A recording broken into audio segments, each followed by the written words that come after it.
E finalmente chegou o grande dia que todos os adeptos do futebol português esperavam. O campeonato vai começar hoje. Sporting Casa Pia é o primeiro jogo. Eu estou muito curioso para ver o Sporting. O Sporting perdeu o Ruben Amorim a meio da época passada e já sofreu bastante turbulência. Quase perdeu o campeonato para o Benfica. Só não perdeu para o Porto, porque o Porto estava de facto muito em baixo. Mas agora perde o Gyökeres. Eu estou muito curioso para ver, porque o Gyökeres foi um pouco uma boia de salvação para esse Sporting, órfão do Ruben Amorim. Se bem que com o João Pereira nem o Gyökeres o safou, mas a verdade é que quando entra o Rui Borges é o Gyökeres que ganha. Aliás, o Gyökeres está candidato a ganhar a Bola de Ouro precisamente por essa época incrível que levou quase o Sporting às costas.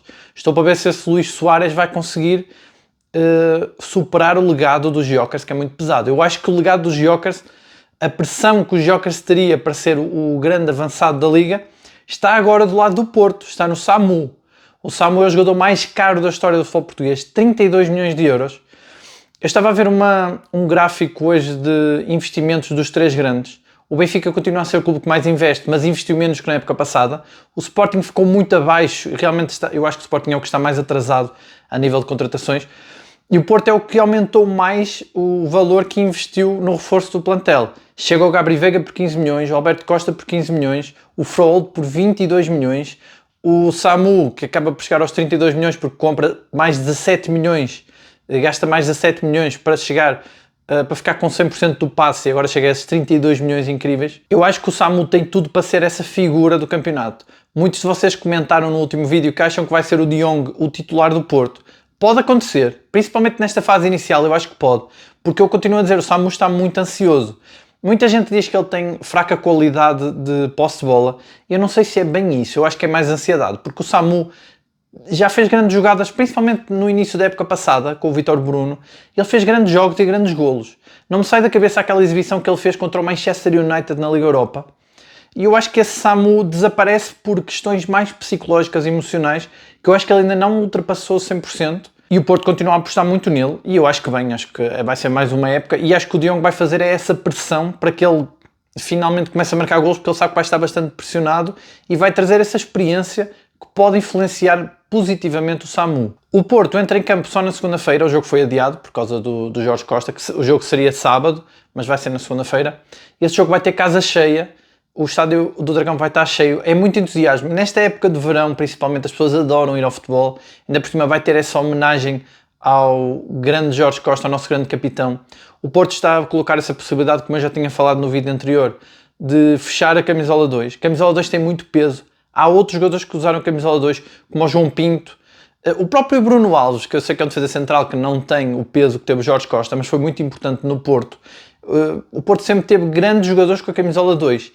E eu entendo a dúvida que é, bem, isto é uma camisola mítica, que normalmente significa que aquele jogador que a está a vestir é uma grande aposta, principalmente na defesa, né?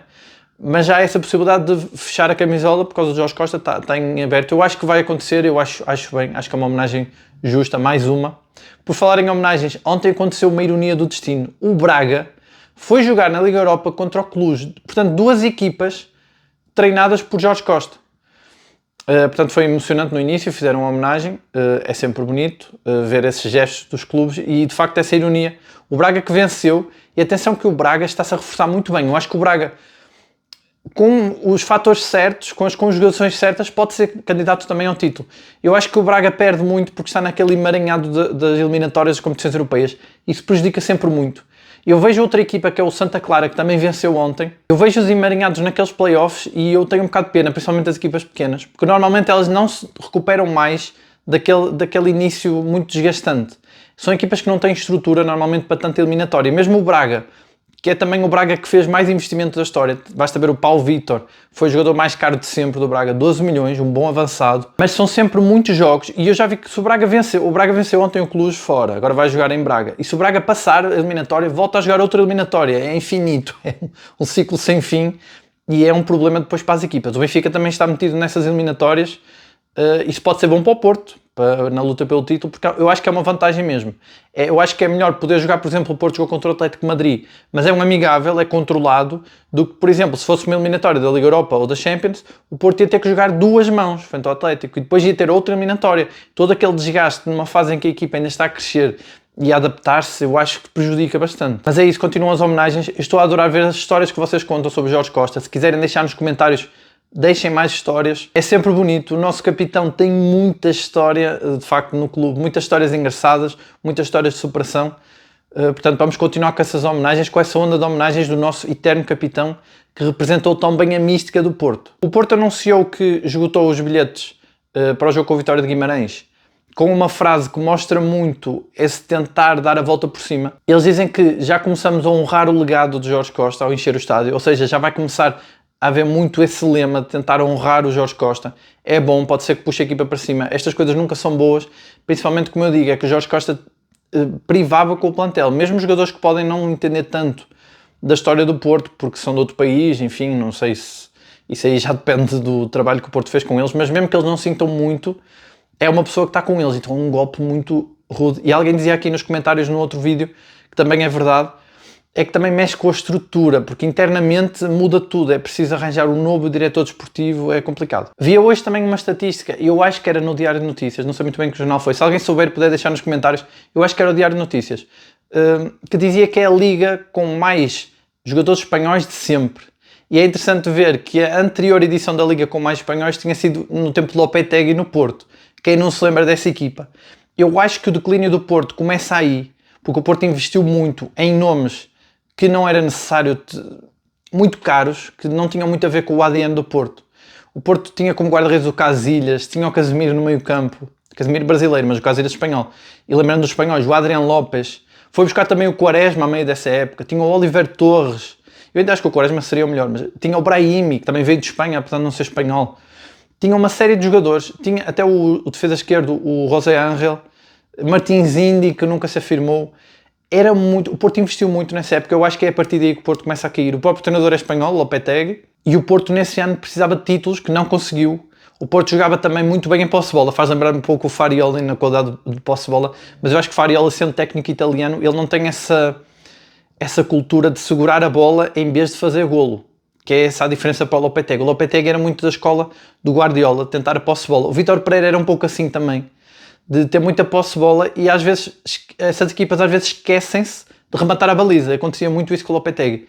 Com o Farioli, o Porto realmente melhorou muito a posse de bola. Basta ver o jogo com o Atlético de Madrid, o Porto está com uma posse de bola muito melhor, muita qualidade. Os reforços estão com essa confiança de arriscar o passe, não tanto os jogadores que já estavam, mas mesmo assim o Porto segura muito melhor a bola, não tem nada a ver. Mas ao menos tem essa cultura de rematar, pelo menos para já os sinais são esses. Vamos ver frente ao Vitória de Guimarães. E por falar em Ricardo Quaresma, o Quaresma ontem deu uma entrevista na SIC, onde ele diz que mudou-se do Sporting para o Barcelona, e quando veio para o Porto, ele queria rejeitar o Porto porque queria jogar no Sporting, mas o Sporting rejeitou e ele acabou por vir para o Porto. Foi o início de uma história linda, acho que ainda bem que aconteceu assim, porque tornou-se um dos grandes ídolos do Porto, teve uma grande carreira, e eu acho que se ele tivesse voltado para o Sporting não tinha sido igual, talvez não tinha tido a carreira que teve.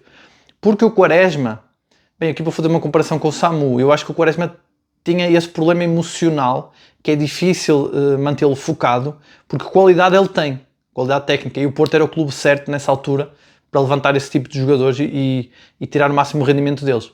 Espero que o Samu está num Porto diferente, num Porto em mudança, e eu acho que é isso que está a faltar ao Samu. Mas o Porto está a melhorar, está a preparar cada detalhe, e eu acho que esta época vai ser diferente. Mas pronto, fiz essa comparação, mas realmente o Quaresma a revelar que foi para o Porto porque o Sporting o rejeitou. Ontem também muita gente comentou de que o lateral esquerdo seria o Martim Fernandes neste jogo com o Vitória de Guimarães. Uma coisa é certa, não vai ser o Francisco Moura, ele continua no boletim clínico do Porto. Diziam que era uma lesão simples, o que é certo é que está-se a arrastar semana após semana.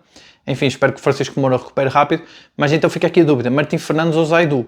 Muita gente apostou em Martim Fernandes nos comentários do último vídeo. De facto, o Martim Fernandes jogou contra o Atlético, não comprometeu. Também o Farioli não exige muito do lateral esquerdo, não exige que ele suba muito, exige que ele fique bem equilibrado na defesa. Portanto, aí o Martim Fernandes cumpriu, embora o Martim Fernandes comete certos erros, é por isso que eu acho que o Francisco Moura vai tirar-lhe lugar se for do lado esquerdo, claro. Depois eu acho que ele tem que lutar pelo lado direito, onde ele é melhor. Mas então tudo indica que será mesmo o Martim Fernandes que vai jogar do lado esquerdo, o que deixa o Zaidu numa situação complicada. O Zaidu era titular no Porto, lesionou-se, agora volta, é titular de novo, só que contra o Atlético de Madrid já não jogou. E aqueles rumores do Oviedo, o Oviedo ainda não largou o Zaidu, e hoje eu vi uma notícia de um colega do Zaidu na seleção da Nigéria que dizia que o Zaidu deveria jogar na La Liga, ou seja, ali um um sinal de que o Zaidu ainda pode ir para o Oviedo ou para alguma equipa espanhola. O Zaidu, que ao que parece está a pensar na possibilidade de não jogar a CAN, de rejeitar a seleção, de renunciar à seleção, isso será um ponto a favor do clube que ficar com ele, seja o Porto ou outro. Sinceramente, eu sou adepto de os jogadores estarem nas suas posições de origem. O Martim Fernandes não deixa de ser uma adaptação, portanto eu preferia o Zaidu lateral esquerdo. Agora é aquilo que eu digo, ele é bastante imprevisível e ele até jogou bem frente ao Twente. Agora temos outro problema que é, e quando entrou contra o Atlético de Madrid também jogou bem, mas o problema é o Farioli quer um lateral que fica, que defende mais, e isso aí não é o Zaidu. E então essa liga com mais jogadores espanhóis, o Porto tem o Borja Sainz e o Samu, que são os dois craques da frente. O ataque do Porto é quase todo espanhol. E de facto eu acho que há esse aumento dos jogadores espanhóis, porque os espanhóis estão aqui ao lado e eles adaptam-se muito bem à realidade portuguesa porque não é assim tão diferente. E a Liga Espanhola também tem essa característica de cada estádio, cada ambiente e mesmo é tudo diferente de estádio para estádio, mesmo que seja às vezes clubes da mesma cidade, não tem nada a ver jogar num estádio ou noutro. Isso é muito comum em Portugal, então eles adaptam-se rápido. Também a língua é parecida e é mais perto. E é engraçado que esse mesmo artigo, que eu acho que é do Diário de Notícias, dizia que o número de futebolistas brasileiros está a baixar. E isso aí, para mim, é um sinal claro de que o Brasil está a vender mais caro. O futebol português está-se a virar para outros mercados, mais dentro da Europa, mais norte da Europa, também Espanha, e de facto há uma queda do número de brasileiros. Mas eu acho que é uma mudança apenas conjuntural e que, entretanto, vai voltar a haver mais jogadores brasileiros porque é um mercado típico. Se formos a ver na história, sempre houve essa ligação. Também há essa ligação da língua e como o Brasil tem sempre talentos, é um poço infinito de talentos e Portugal precisa desses talentos e os brasileiros também precisam de Portugal para adaptar muitos dos seus talentos para que depois eles fiquem mais adaptados ao futebol europeu e possam ir para ligas maiores. Portanto, eu acho que vai sempre haver, enfim, acontece num ano ou noutro, porque o futebol está mais inflacionado e os jogadores brasileiros estão mais caros e o futebol português vira-se para outros mercados, mas eu acho que no geral, mais tarde ou mais cedo, volta a haver mais jogadores brasileiros. Quem também anda aqui por Portugal é o Al Nassr. Parece que o Ronaldo e o Jesus, sempre que vêm aqui a Portugal, eles fazem declarações um pouco chocantes. Eu acho que eles, como estão longe, não têm nada a perder, eles chegam aqui e fazem sempre umas declarações impactantes. O Ronaldo, mais uma vez a dizer que a Liga Portuguesa, que a Liga Árabe é melhor que a Portuguesa. Enfim, o Ronaldo diz que não é por estar lá, mas nós temos que ver que o Ronaldo é quase o dono do Al Nassr, ele ganha muito dinheiro do Al Nassr, é normal que ele esteja a fazer marketing a favor daquela liga. Eu acho que não é melhor por uma questão, a Liga Árabe pode ter muito mais dinheiro, mas compra jogadores já feitos, tem sempre que os contratar, jogadores caros, mas não tem formação, não tem prospecção, não tem a mesma estrutura que tem em Portugal, portanto eu acho que não se compara. Já o Jorge Jesus decidiu avaliar os três grandes, quem é que estava mais preparado para ser campeão, e ele diz que é o Benfica que mais melhorou e que o Porto também melhorou muito individualmente. Assim, enfim, vale o que vale. De facto o Benfica também investiu muito, assim como o Porto, mas eu acho que o Porto este ano vai entrar com tudo e o Porto tem esse fator de ter preparado a época ao detalhe, tem esse fator mística, esse fator motivação que pode estar acima dos rivais. E depois já há certos pormenores, por exemplo, o Benfica contratou o Richard Rios, teve mais impacto mediático do que o Froholt, mas agora olhamos para as exibições do Froholt e se o Froholt continuar assim, ele é o melhor médio de Portugal. Ele vai lutar com o Yulman tem feito grandes exibições, é o patrão do meio campo de Sporting, e o Froholt vai lutar com ele pelo título do melhor médio. Do que vimos até aqui, o Richard Rios fica mais atrás, e o Richard Rios foi mais caro.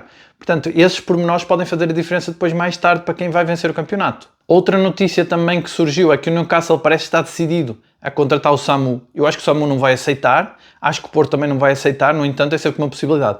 Enquanto o mercado de transferências estiver aberto, infelizmente, até 2 de setembro, portanto ainda falta quase um mês para fechar, vamos ter sempre notícias destas.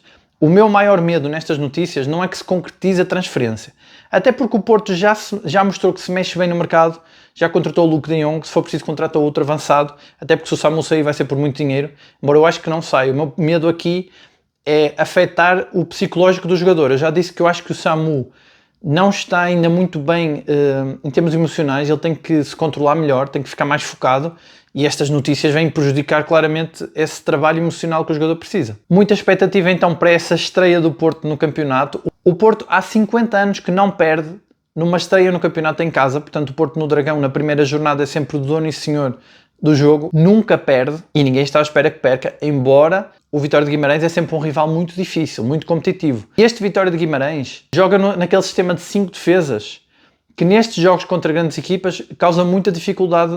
Por exemplo, o Porto agora joga com um meio campo a 3, ou seja, joga com menos um jogador na frente. Embora o Frollo faz esse equilíbrio, o Frollo vai ser essencial neste jogo, porque ele faz esses equilíbrios e esses desequilíbrios de chegar à frente.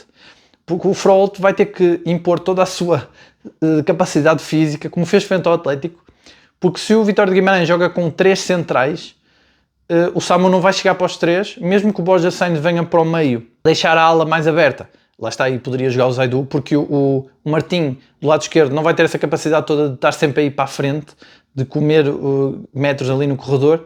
Então o Frollo, eu acho que vai ser a peça-chave de se encostar ali ao Samu, de vir de trás e tentar abrir essa defesa, porque 3 centrais vai ser complicado. O Porto ainda não jogou com uma equipa que joga com 3 centrais. Estou com muita expectativa também para ver a primeira conferência de imprensa de Farioli. Já sei que ele vai tocar no assunto do momento, o assunto de facto trágico do Porto ter perdido o seu capitão, mas quero ver como é que ele vai lidar com a imprensa, principalmente no pós-jogo. Eu tenho sempre essa curiosidade, porque cada treinador tem a sua especificidade e a sua forma de se dirigir à imprensa. Claro que já vimos discursos dele na pré-época, mas é sempre diferente no campeonato ou na pré-época. Ainda continuo com dúvidas qual vai ser a defesa do Porto.